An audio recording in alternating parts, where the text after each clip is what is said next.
تعلیم دیتے ہیں، انہیں تیار کرتے ہیں، اپنی رفاقت شراکت میں انہیں رکھتے ہیں اور اپنی صحبت میں رکھ کر انہیں وہ تیار کرتے ہیں، اور مختلف واقعات بائبل مقدس میں اناجیل میں ہمیں ملتی ہیں، کہاں کہاں مسیح خداوند جو ہیں وہ اپنے شاگردوں کو مواقع فراہم کرتے ہیں کہ وہ جائیں اور وہ جا کر بھیڑ میں، لوگوں میں، مختلف اسرائیل کے دیہاتوں میں جا کر منادی کریں اور قیدی روحوں کو آزاد کریں، بدروحوں سے نکالیں اور ان کی ضروریات کو وہ پورا کریں۔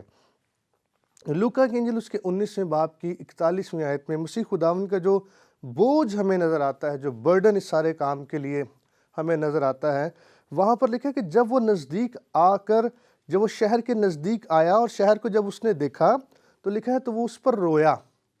اور یونانی زبان میں اس سے مراد، رونے سے جو مراد ہے وہ اس قسم کا رونا ہے کہ ہچکیوں کے ساتھ رویا۔ مسیح خداوند ہچکیوں کے ساتھ روئے اور ان پر کپ کپی طاری ہو گئی۔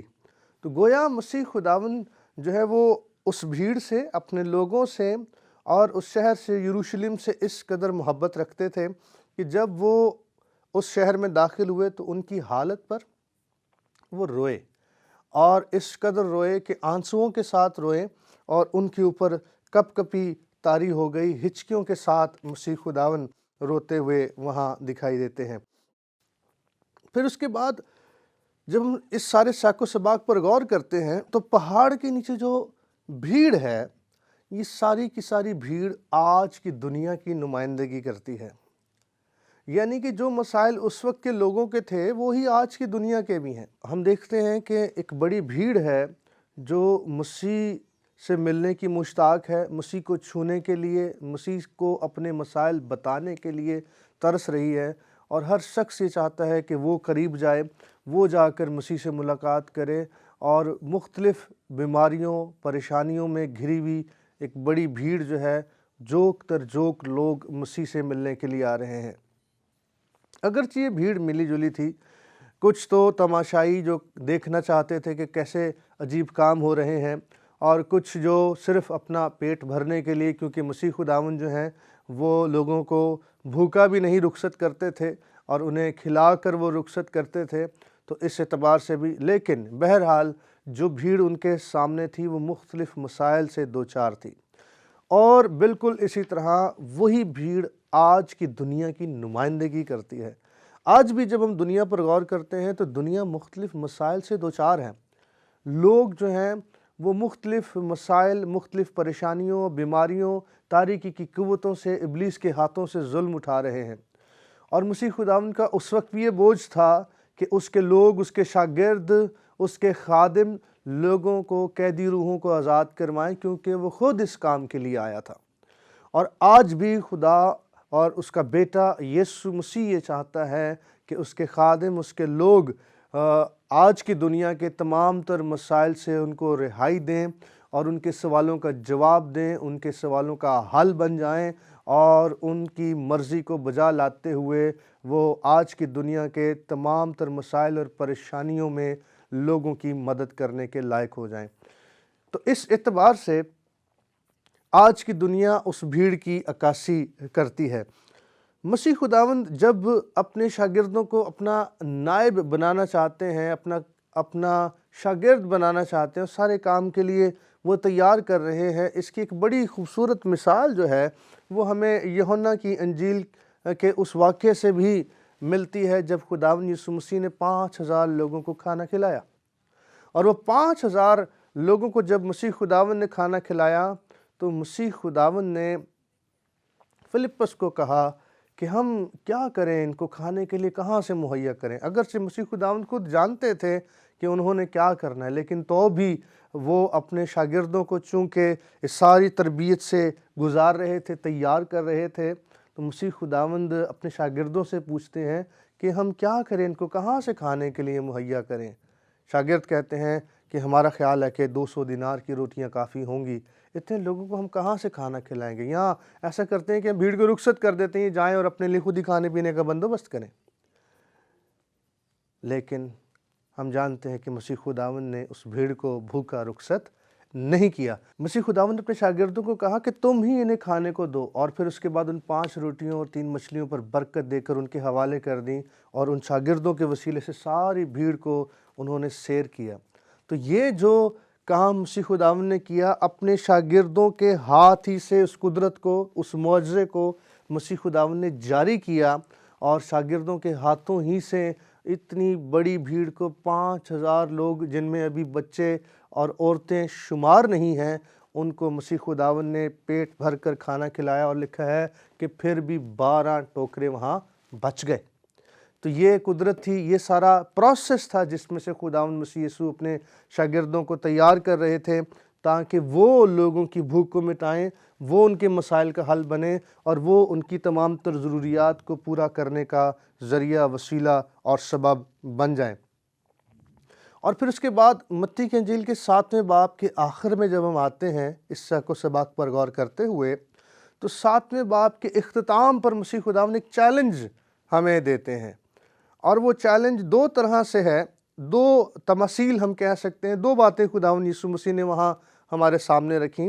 ایک تو تھی تنگ دروازے والی تمثیل، تنگ دروازے کا ذکر کر کے، اور پھر ایک کشادہ دروازے کا ذکر کر کے، تو مسیح خداوند نے یہ سکھانے کی کوشش کی کہ جو تنگ دروازے سے داخل ہوگا وہ آسمان کی بادشاہت میں جائے گا، وہی زندگی کا راستہ ہے، اور ایک کشادہ دروازہ ہے جو ہلاکت تک پہنچتا ہے۔ نمبر 2، پھر درخت اور پھل کی ایک تمثیل مسیح خداوند نے وہاں پر دی۔ درخت جو ہے وہ اپنے پھلوں سے پہچانا جاتا ہے۔ تمہارے گرد، تمہارے درمیان بہت سے بھیڑیے ہیں۔ تو لہٰذا مسیح خداوند اس ساری بات چیت کو جاری رکھتے ہوئے وہ یہ بتانا چاہتے ہیں اس کے اختتام پر کہ اس وقت بہت سے لوگ ہوں گے اور وہ کہیں گے کہ اے خداوند، ہم نے تیرے نام سے بڑے بڑے کام کیے ہیں، ہم نے بڑے معجزات کیے ہیں، اور ہم نے بدروحوں کو نکالا ہے، ہم نے شفائیں کی ہیں۔ تب مسیح خداوند ان سے کہہ دے گا کہ میری تم سے کوئی واقفیت نہیں ہے، اے بدکارو میرے سامنے سے چلے جاؤ۔ تو اس لیے ایک بات یہ ہے کہ کچھ وہ ہیں جو کہتے ہیں اور عمل نہیں کرتے، کچھ وہ ہیں جو عمل کر کے دکھاتے ہیں۔ اس لیے مسیح خداوند یہ چیلنج دیتے ہیں کہ ہم نے حقیقی شاگرد بننا ہے، ہم نے وہ نمائندہ بننا ہے جو کر کے دکھاتے ہیں، جو حقیقت میں مسیح کے پیروکار ہیں، جو اس بھیڑ کے مسائل کا حل بن سکتے ہیں، نہ کہ خود ایک کویسچن مارک بن جائیں، خود ایک سوالیہ نشان بن کر اس دنیا میں دکھائی دیں۔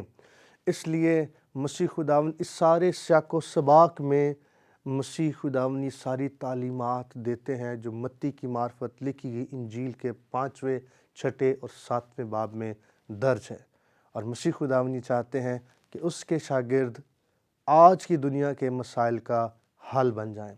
جو تنگ دروازہ ہے اس میں سے داخل ہو کر ہی ہم ہمیشہ کی زندگی میں داخل ہو سکتے ہیں، جبکہ جو کشادہ راستہ ہے وہ ہلاکت کو پہنچتا ہے۔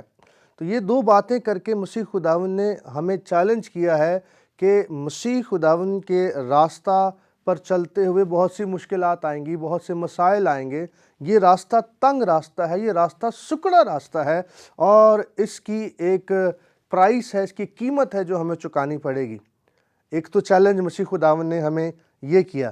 پھر اس کے بعد مسیح خداوند نے اگلی آیات میں 7ویں باب کی 15ویں آیت میں جھوٹے نبیوں سے خبردار رہنے کا انتباہ ہمیں دیا، اور کہا کہ خبردار رہو کہ بہت سے نبی جو ہیں وہ بھیڑوں کے بھیس میں آئیں گے مگر باطن میں پھاڑنے والے بھیڑیے ہوں گے۔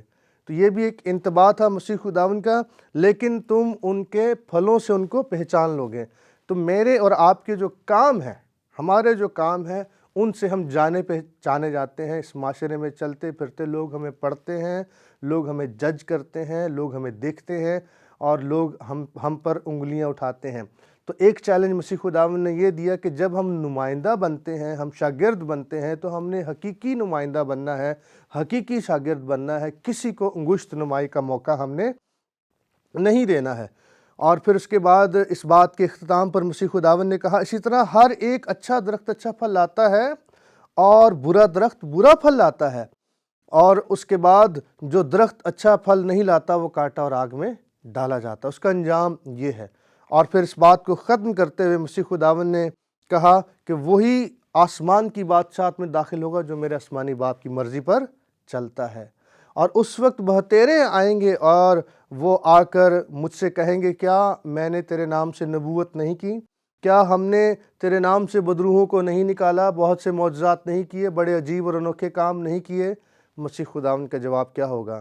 مسیح خداوند کا جواب یہ ہے، اس وقت میں ان سے صاف کہہ دوں گا کہ میری کبھی تم سے واقفیت نہ تھی، اے بدکارو میرے پاس سے چلے جاؤ۔ تو ایک بات یہ ہے کہ کچھ شاگرد ایسے ہیں جو کہلاتے شاگرد ہیں لیکن وہ حقیقت میں شاگرد نہیں ہیں۔ اس لیے مجھے اور آپ کو مسیح یسوع کا حقیقی شاگرد بننا ہے، اور اسی کے لیے مسیح خداوند اپنے شاگردوں کو تیار کر رہے ہیں۔ ہم صرف کہنے والے نہ ہوں بلکہ ہم کر کے دکھانے والے ہوں، تاکہ ہم اس کے حقیقی نمائندے ٹھہریں، حقیقی شاگرد ٹھہریں، اور یوں ہم آج کی دنیا کے مسائل کا حل دینے کے لائق ہو جائیں۔ آج کی دنیا کے جو مسائل پریشانیاں ہیں ہم ان کے سوالوں کا جواب بن جائیں، تاکہ ہم خدا کے جلال کا اور اس کی مرضی کے مطابق زندگی بسر کرنے کا وسیلہ ٹھہریں۔ لہٰذا آج کے اس پروگرام سے امید کرتا ہوں کہ آپ نے برکت پائی ہوگی۔ آج کا پروگرام صرف اور صرف اس کے سیاق و سباق کے چوگرد تھا کہ مسیح خداوند نے اس سیاق و سباق میں کہ وہ اپنے شاگردوں کو تیار کر رہے ہیں، کس طرح سے وہ اس وقت کی بھیڑ کے تمام مسائل کا حل بن سکتے ہیں، یا وہ خود ایک کویسچن مارک ہیں۔ آج بھی آپ دیکھتے ہیں کچھ خادم، کچھ شاگرد جو اپنے آپ کو مسیح کہتے ہیں لیکن وہ خود ایک سوالیہ نشان ہیں، مسیح کی تعلیمات سے بالکل الگ اور اس کے اپوزٹ یا متضاد ہیں۔ اس لیے خداوند یسوع مسیح چاہتے ہیں کہ اس سے پیشتر کہ ہم اس تعلیم کو پائیں، ہم اس کے لیے اپنے آپ کو تیار کریں۔ امید ہے کہ آج کے پروگرام سے آپ کو برکت ملی ہوگی، اور یہ سلسلہ یوں ہی تعلیمات کا جاری رہے گا، اور ہم آیت پہ آیت ہم اس کلام پر غور کرتے جائیں گے، اور ہم یوں خدا کے کلام سے برکت پائیں گے۔ اس وقت میں آپ سے اجازت چاہتا ہوں، آپ کا خادم آصف نسیم، خداوند نے چاہا تو پھر آپ کی خدمت میں حاضر ہوں گا۔ خدا حافظ۔ بہت شکریہ سر آپ کا۔ ناظرین، میں امید کرتی ہوں کہ آج کے سبق سے آپ نے بہت کچھ سیکھا ہوگا، اور یقیناً یہ آپ کے لیے باعث برکت ٹھہرے گا۔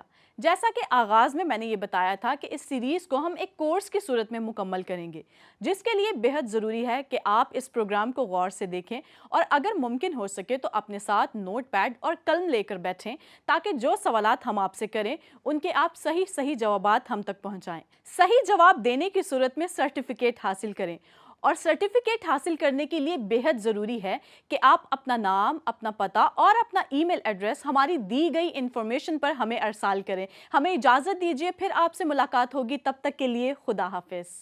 آج کے سبق کا سوال نمبر 1، زیتون کے باغ کا ذکر متی کی انجیل میں کس مقام پر آیا ہے؟ سوال نمبر 2، بالا خانہ کا ذکر کس انجیل میں کیا گیا ہے؟ سوال نمبر 3، بائبل مقدس کا سب سے اہم اصول کون سا ہے؟ سوال نمبر 4، کتنے شہروں سے لوگ یسوع المسیح کے پیچھے آئے؟ سوال نمبر 5، یسوع نے لوگوں کے لیے کیا کام کیے؟